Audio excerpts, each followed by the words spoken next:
Hi, I'm Chris, and today I'm going to build a flat panel door for a cabinet I've been working on for our kitchen. My wife likes flat panels instead of raised panels, and so for many years I had a hard time trying to figure out how to make those without doing mortise and tenon joints, which are somewhat time consuming. So today I'm going to use the Festool domino to join the pieces together. I'm going to use my OF 1400 router with some attachments to put the grooves in to allow the panel to sit in, which will just be a plywood panel. And I'm going to cut these pieces to size using my Capex with a midi vac and the 36 millimeter hose. So what I've already done is I've already cut these to the right width. I'm making my stiles and rails 2 inches wide.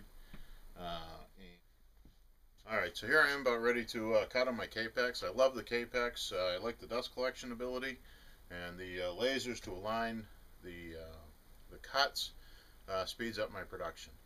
I use a inner ear type of hearing protection, so you may not see it during the video, but they are there, and obviously safety glasses.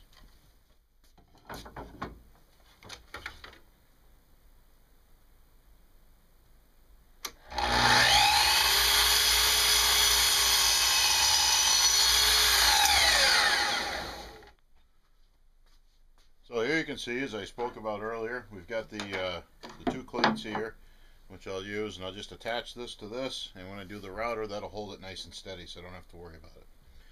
So the first thing I need to do here is I need to find the center of this board. So really just a pretty simple thing here. This is wood I bought rough. I milled it myself, so I finished it at 7/8. That's where I got good things. So 7/16 will be the center point. All right, so here we have the tooling that I'm going to use to do this groove. So we got the OF 1400 router. I've already gone ahead and put the 1/4 inch collet in it. I've got two of these. This was actually a tip I got off the Festool Owners Group website to use 2 of these to go on either side of the board, like this, to guide your router bit. So that's a method I use, and then of course the hardened steel rods that come with the machine. So the first step I need to do here is I need to go ahead and put this 1/4 inch bit in. I use a spiral bit, and this is a downcut bit. So the downcut bit will compress the fibers as it goes in, so it should reduce the amount of tear out as I make this groove.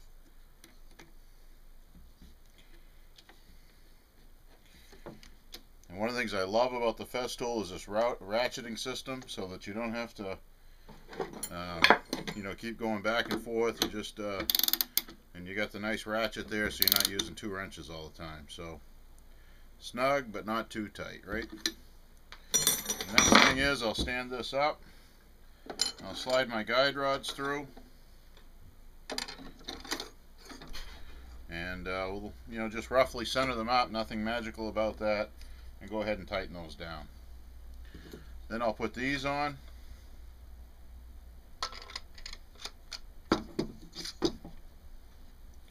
We're going to just sort of approximate where we're at here. Again, nothing really magical about that.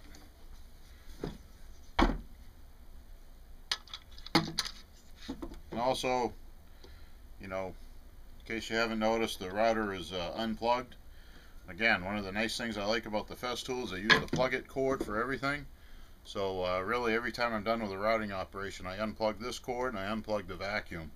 And and then the tool's unencumbered. I don't have the cord running in my way as I'm doing things, and obviously it's a safety measure as well. So the first thing is there's some play here. So I want to loosen these up and just snug that up a little bit. So I'm just going to push that together so that it's snug, and then I just kind of do a quick check. Hey, does that slide fairly easily, and is there any play? So there's no play. Now another one of the great things about the Festool system is there's a line here that actually is the center line of the bit. So I can tell right here that that's off a little bit. So what I'm going to do is I'm going to loosen this, and I'm going to move the whole router. So I'm going to move the router over until that's centered up by eyeball.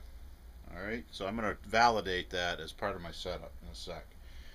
So I'm going to do that. So now that's tightened down. This is nice and snug, no play. Everything feels pretty good right now.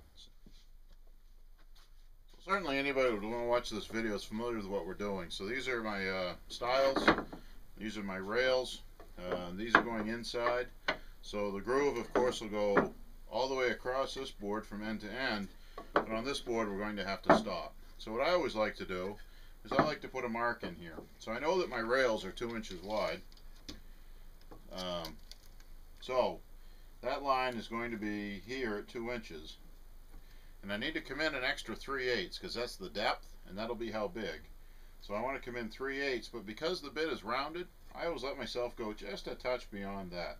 So I'm going to make a mark at 7/16. So that'll be 1.9 inches from the end. And that's, so I just go ahead and put a good heavy pencil mark across on each of these in 1.9/16.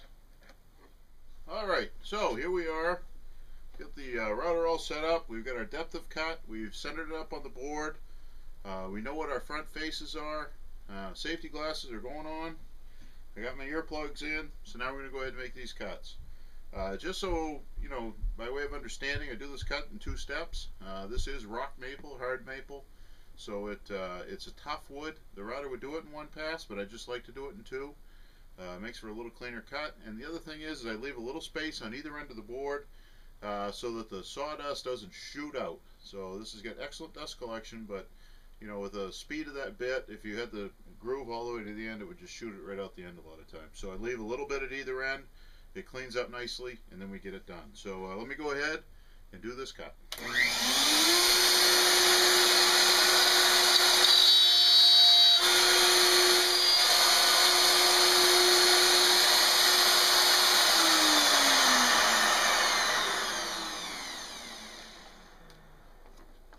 So there we go. So that cut is done. You saw it just took a few seconds. Now we have a nice groove in there, and I'll get the first one done. So we're going to move on to the others, but they're really the same. So I'll see you when I'm ready to take the DF500 and put some dominoes in this thing.